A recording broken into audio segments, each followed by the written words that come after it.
Texas Rangers, starring Joel McRae as Ranger Jace Pearson. Another authentic reenactment of a case transcribed from the files of the Texas Rangers.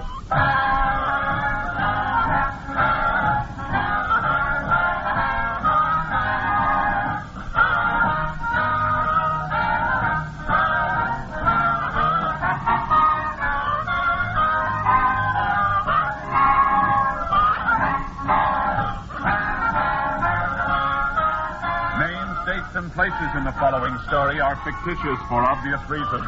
The events themselves are a matter of record. There's nothing so comfortable as a nice, plump cushion. And I don't mean the sofa pillow variety. I mean a financial cushion to fall back on when times get tight, when sickness lingers, or when unemployment strikes. The best way to build this necessary cushion is to chop a little money off each paycheck.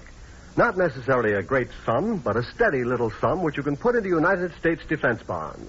These bonds now earn greater interest, give you a quicker return, and may be held at interest for as long as 10 years beyond maturity. You're putting a financial cushion behind Uncle Sam's back when you buy your own with bonds. Because every dollar you put in United States bonds is an investment in your country's strength and security. That's the same as setting up a safer world for your children. Start building your cushion now by signing up for the payroll savings plan where you work or use the bond-a-month plan where you bank for United States defense bonds. They're now even better. Now, back to Tales of the Texas Rangers.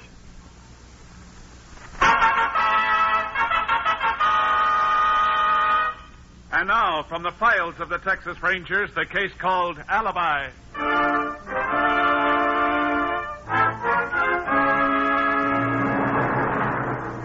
It is approximately 10 a.m. on Wednesday morning, July 17th, 1948. A large truck carrying sheep is traveling at a moderate speed along Highway 28, leading into Bancroft, Texas. The driver of the truck squints his eyes against the glare of the morning sun, while his sleeping companion stirs uneasily in the blazing heat.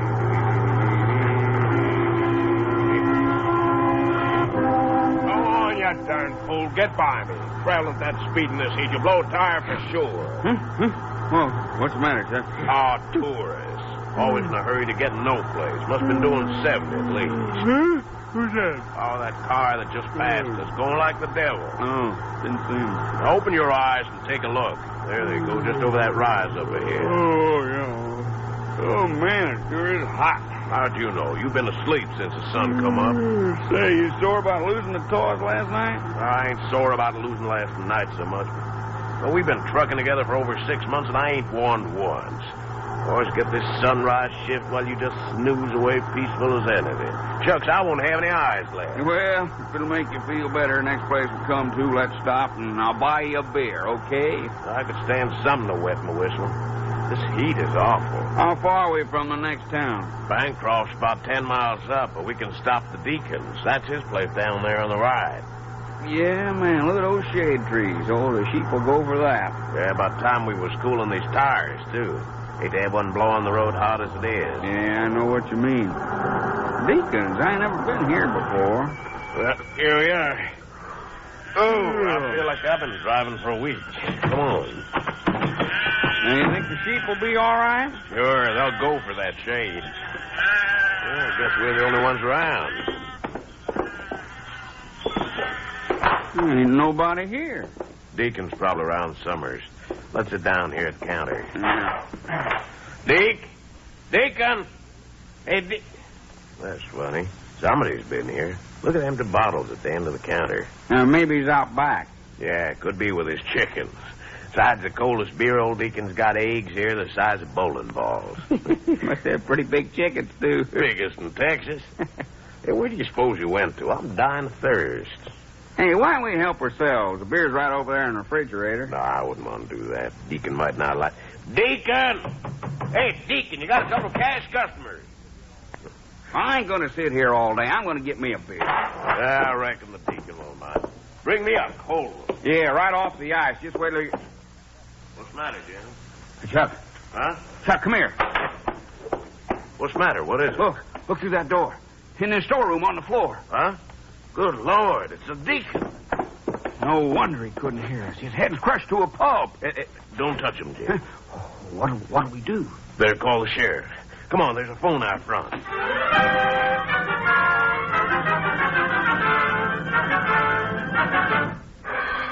As soon as Sheriff George Hoffer of Bancroft County received the truck driver's call, he immediately requested the assistance of the Texas Rangers.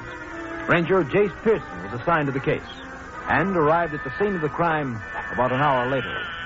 That all you men can tell me? All right, but I want you to... Well, howdy, G. Hello, Sheriff. Ranger Pearson, this is Chuck Roberts and Jim Patrick. They're the ones that found the body. Howdy. Hello, Ranger. That's your truck outside with the sheep in it? Yes, sir. We're kind of anxious to get along, too. I've already talked to him, Jace. Is there anything you want to ask him? Yeah, in a few minutes. Why don't you men wait over there? It won't be long. Okay. Look at the body, Sheriff. Yeah, it's out back in the storeroom. Poor fella, he sure took an awful beat. That's the door over there. Mm-hmm. Jace, before you go out there, I want to show you something. What's that, Sheriff? Over here. Cash drawer's partly open. Yeah. Cleaned out all right. You men touch this cash register? No, Ranger, we ain't touched nothing. Just the phone when we called the sheriff. Okay. Well, there's the motive, Sheriff. Robbery. Kind of business the deacon did here, he couldn't have had more than $15 or $20 in that thing. It's a lot of money to some people. Yeah. How about those beer bottles down at the end of the counter? Were they yours? No, sir. Golden box. Looks like the deacon had a thirsty customer. Jace, look here by the refrigerator. Isn't that a blood stain? It sure is. What do you make of that? It looks like the deacon might have been slugged right here. If the man who was drinking that golden bock was sitting at the counter, he could have done it when the deacon had his back turned. Guess he wasn't hit with a bottle. There'd be some broken glass around. Wouldn't have to be a bottle. Could have been anything.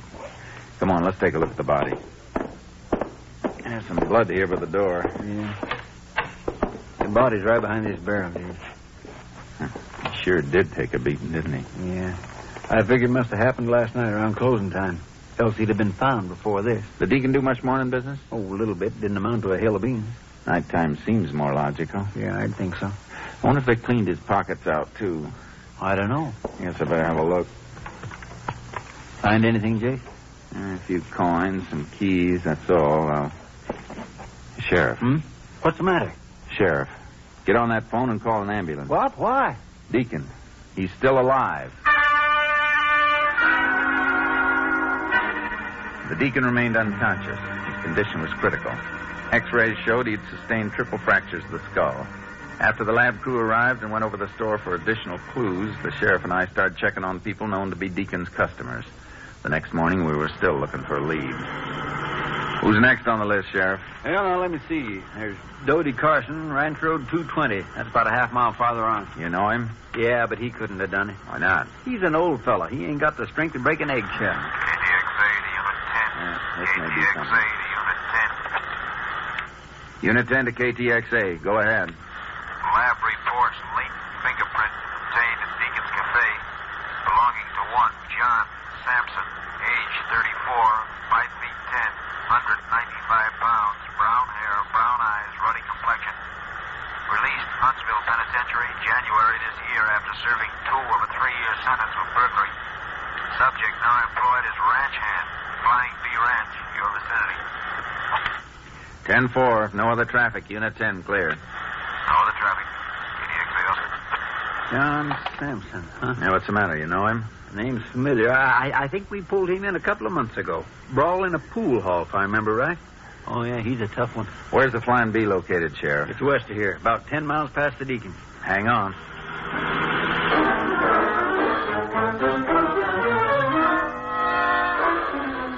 "15 minutes later, we arrived in the ranch yard of the Flying B. The foreman told us that John Sampson was out riding fence. I got charcoal out of the trailer while the sheriff borrowed a horse, and we headed for the area where Sampson was supposed to be. Foreman said he ought to be just over this rise. Yeah. Oh, there he is. Where? Over there by that mesquite. Come on, Charlie. He sees us, Jake. Yeah. Oh, Charlie. Howdy. You John Sampson? Yeah, why? Ranger here wants to ask you a couple of questions. What's on your mind? You ever stopped by the Deacons on Highway 28? Deacons? About 10 miles down the road from here. Oh, that place. Yeah, I go in there sometime. How often? I don't know, once in a while. You in there Tuesday night around closing time? Tuesday? Let's see. There's Day before yesterday. No, I wasn't in there. Where were you? I was in town. Where in town? Say, what is this? Just answer the ranger's question, Sampson. All right. Tuesday night I was at the Easy Ace there all night. Where's that? That's the beer parlor and the pool room, Jace. I know where it is. Uh-huh. You say you were there all night, Sampson? Sure, just told you. Don't they stop serving beer at midnight? All right, so what? The pool tables stay open. They serve food there. What's wrong with that? He's right, Jace. The joint don't close. Well, you must have come back to the ranch sometime. I did, after daybreak. You shoot pool all night? We had a little game going. Who's we? Some of the boys and me. And you didn't stop by the Deacons on your way back to the ranch? No, it was closed. When was the last time you were at the Deacons? I don't know. Monday night, I think. Don't you know? Sure, I know. It was Monday night. I had a beer in there. You sure it wasn't Tuesday? No, it wasn't Tuesday. It was Monday. Why? What do you want to know for? What kind of beer do you drink, Sampson? What kind? Well, I don't know any kind. You ever drink Golden Box? Sometimes. You better come along with us. I ain't going nowhere. I got to finish checking this fence. You get on your horse. I ain't done nothing. Why? Tuesday night, somebody beat up the Deacon and robbed him, nearly killed him. What's that got to do with me? Plenty. We found your fingerprints all over the place.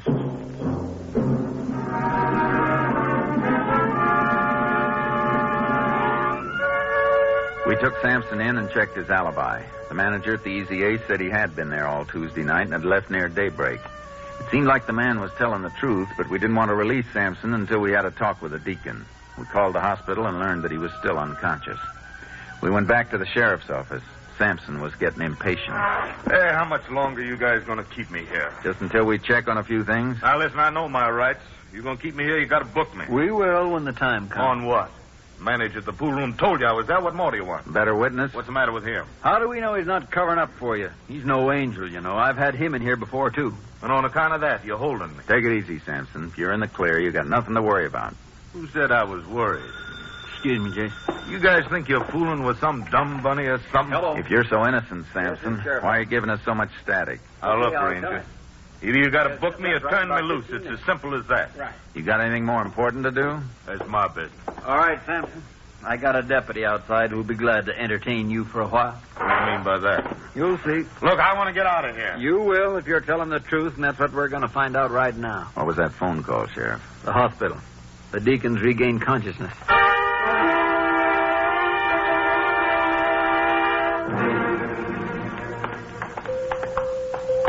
This is a lucky break for us, Jace. Yeah, if he identifies Sampson, we can wrap it up this afternoon. I sure hope so. Of course, Doc says he's still pretty weak. He might not take the question. Here's your room, 121.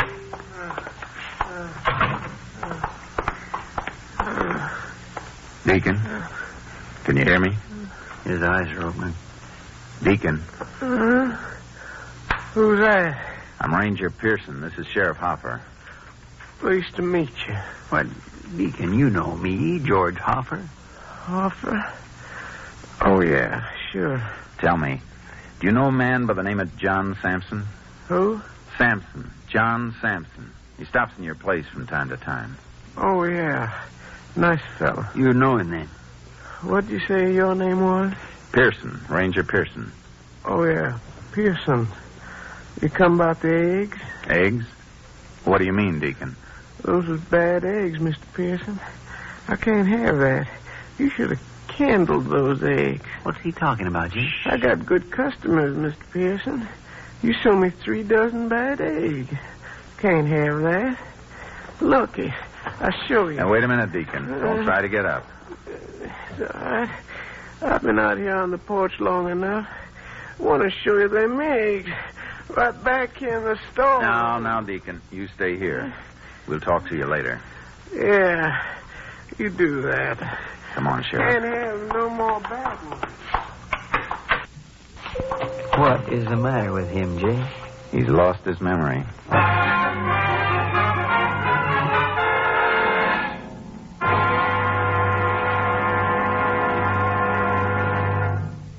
In just a moment, we will continue with Tales of the Texas Rangers, starring Joel McRae as Ranger Jace Pearson. If you want your child to have the best elementary schooling you can give him, won't you get a pencil and paper to take down the address I'm going to give you at the end of this message? Unless we start preparing now, in a few years our public schools will be as behind the times as the Little Red Schoolhouse. Because of the huge increase in our birth rate during and after the last war, it's estimated that by 1956, There will be some 7 million more children in elementary schools than there are now. We must start preparing at once. More equipment will be needed, textbooks, playgrounds, and above all, more elementary school teachers. To help assure your child a proper education, join and work with local groups and school boards. And for free information about how people in other communities are improving their schools, write to this address. National Citizens Commissions for the Public Schools, 2 West 45th Street, New York, 19, New York. Now back to Tales of the Texas Rangers.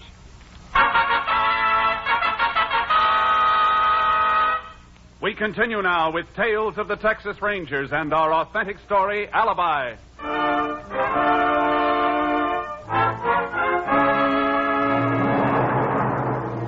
With the deacon suffering from loss of memory, we knew there was only one thing to do, release John Sampson. We went back to the sheriff's office and asked the deputy to bring him down from his cell. Well, it's about time. What's the big idea of locking me up? Oh, pipe down. All right, Joe. I'll take over things. Ranch. Look, what do you think you're kidding? You ain't got nothing on me. Right now we haven't. What's the matter, Ranger? Did the deacon die? Would it make you feel better? Wouldn't make any difference at all. I got an alibi, and you know it. All right, Sampson, you're free to go. But if we want you again, you better be around. Yeah, and remember this. If you did do it, we'll get you sooner or later. You're a 2-time loser and still our number 1 suspect. So what? You can't prove nothing? Go ahead. Book me. But if you do, I'll sue you for false arrest. Now, what do you know about that? Go on back to your ranch. But I'm warning you, you set 1 foot out of this county and we'll pick you up so fast you won't know what's happened. I ain't going no place. Don't worry. I'll be seeing you, Sheriff. He's so sure of himself. Yeah, I'm too sure. I don't like it. Well, what do we do now? Wait till morning, I guess. Then I want to have another talk with the deacon. Well, Jace, what do you expect to gain by that? I don't know. Maybe if we just keep asking him questions about anything, we might pick up an angle to go on. He might remember something. Yeah, I suppose it's worth a try. Right now, it's our only hope.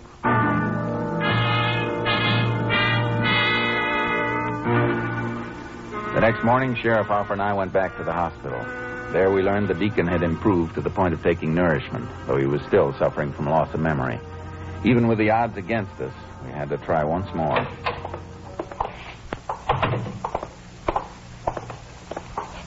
Deacon? Huh?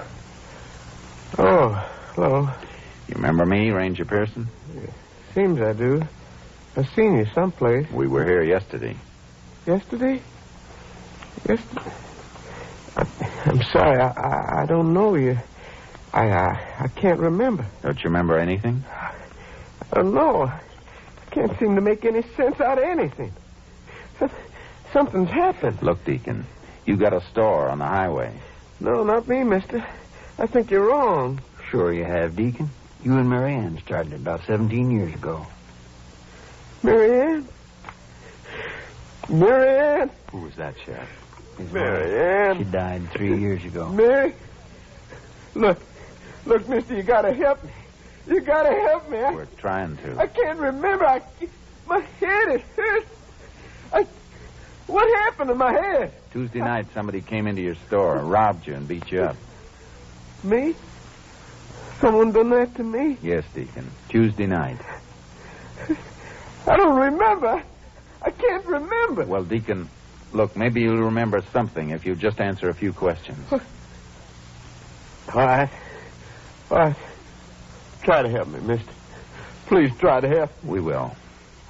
Now, do you remember where you live? Yeah. I got a house. Do you know where? Yeah. It's, out back. It's out back. Out back of what, Deacon? I don't know. It's behind your store. Remember your store? My store? Oh, yeah. Yeah, my store. That's right. Now, Deacon, I want you to tell me everything that you do from the time you get up in the morning until you go to bed. Can you remember that? Yeah, I remember. Let's see. I get up. I fix breakfast. Wait a minute. You skipped over a lot there. Yes, Deacon, not so fast. What time do you get up? Do you know? Early. Daybreak. Every day? Yeah, every day. I feed the chickens. I open the store. Wait a minute. You're getting ahead again. I'm sorry. Now, what's the next thing you do after you get up? Shave. Wash up. Anything else? Calendar. I set my calendar. You set your calendar? What kind of calendar? A little desk model on a roller. Gives the day and the date. It's in my bureau. Top drawer. Did you set it Tuesday? Tuesday, yeah. It was raining Tuesday. Yeah, I said it. Hey, Jase, he's right. He's remembering. It did rain early Tuesday morning. Yeah. Wednesday. I said it then, too. It was a nice morning. Now, wait a minute, Deacon. Not Wednesday. You couldn't have said it then. No, I said it. Wasn't raining Wednesday. Jase, you reckon he did? I don't know. Deacon, are you sure you set your calendar Wednesday? Always set my calendar every day. Samantha, don't you believe me? You gotta believe me. Sure, Deacon. We believe you. You try and sleep now. We'll see you later. Yeah. Sleep. If he did set his calendar Wednesday morning, you know what that means, Jase. You bet I do. Sampson could have been at the Easy A's Tuesday night, but he's going to have another alibi for Wednesday morning. Come on. Let's see if we're on the right track.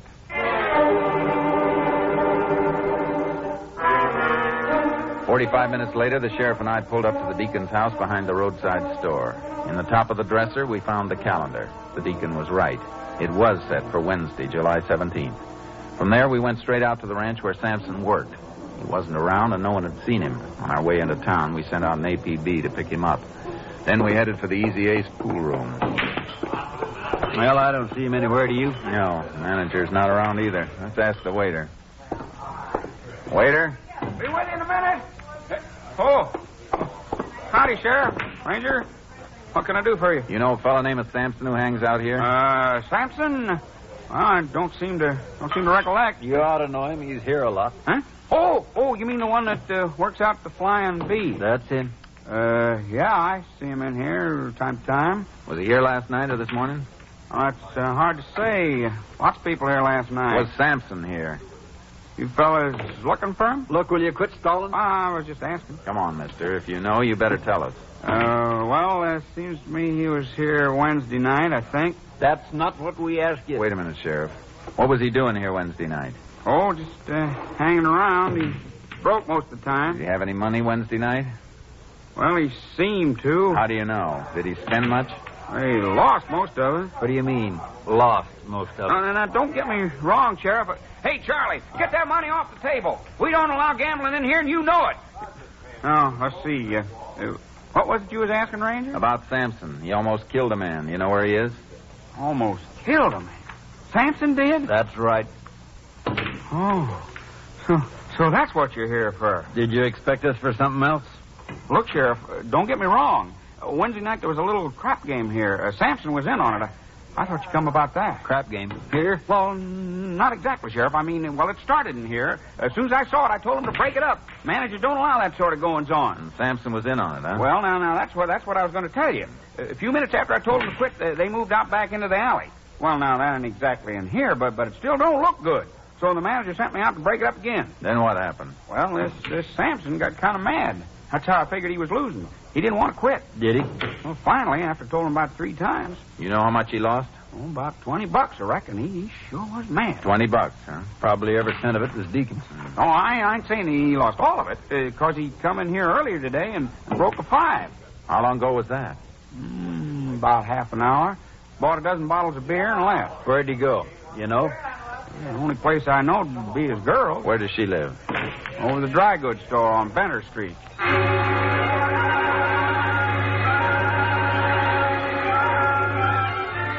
We called for a stakeout on the pool hall in case Sampson returned. Picked up a search warrant and headed for the dry goods store on Ventnor Street. And there it is, Jase. Yeah, I see it. Better park around the corner. He won't be able to see our car here. Let's hope he's up there. Yeah. Those must be the steps going up the side of the building. They are. Looks like only one apartment up here. Yeah. And there's only one door. That's a break.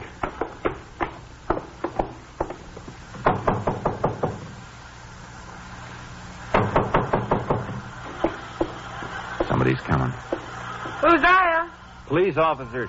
What do you want? Open the door, ma'am. Look, I was sleeping. Sorry to disturb you. Mind if we come in? I sure do. I told you I was sleeping. This time of day?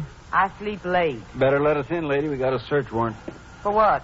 We're looking for John Sampson. We ain't here. We think he is. I ain't seen him in a week. Sure, you can look. See for yourself. What's your name, ma'am?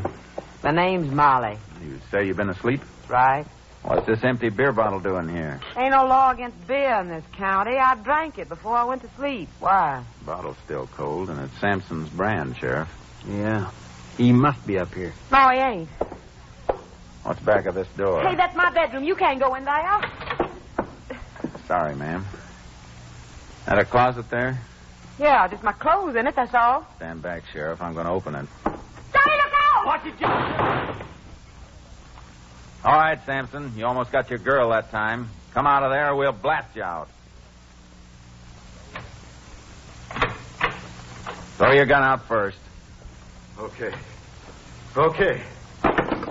There it is. Now put your hands out in front of you. Come on. That's right. Put the cuffs on him, Sheriff. Right, Jay. She did it, didn't she? She turned me in. Oh, shut up. You got him, Ranger. Now get him out of here. Dirty two-timing... Hold it, Sampson. She's not getting off either. What did I do? There's a law in this state against harboring a criminal. Come on, you two. Let's go.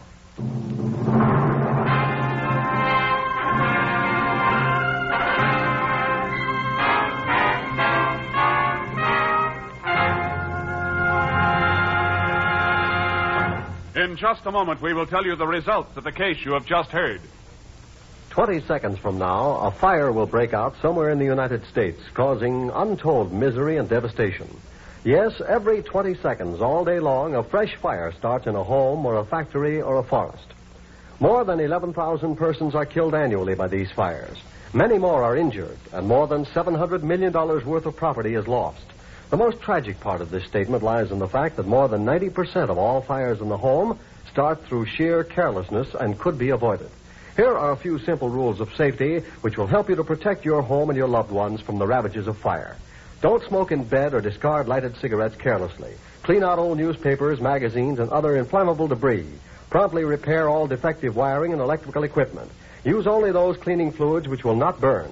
And finally, be careful with matches. Keep them out of the reach of small children. You can't afford to gamble with fire. The odds are against you every time. Now, back to Tales of the Texas Rangers.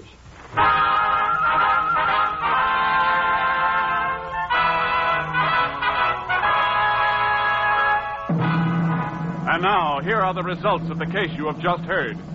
John Sampson was found guilty of robbery by assault with intent to murder. On October 11th, 1948, he was sentenced to 99 years in the state penitentiary at Huntsville. Molly Andrews was given 2 years in the women's prison at Goree for obstructing justice, as prescribed in Article 338 of the Texas State Penal Code. Ladies and gentlemen, we hope you and your friends will be listening to our show next week. There are 2 reasons we are asking you to be tuned in. First, because the case is a very interesting one. And second, because it will be the last performance, for a while at least, of Tales of the Texas Rangers. We hope you've enjoyed this series of authentic stories, and that you'll make it a point to be with us for our last show next week. Thank you. Next week, Joel McRae in another authentic reenactment of a case from the files of the Texas Rangers.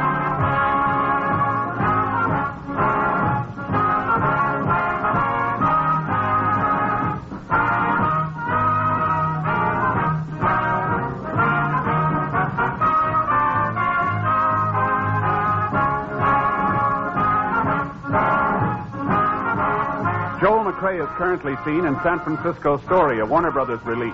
The cast included Tony Barrett, Paul Frees, Herb Vigran, Parley Bear, Dan Riss, and Betty Lou Gerson. Technical advisor was Captain M.P. Lone Wolf Gonzalez of the Texas Rangers. This story was transcribed and adapted by Arthur Brown, Jr., and the program was produced and directed by Stacy Keach. This is Hal Gibney speaking. Keep tuned for the Standard Hour on NBC.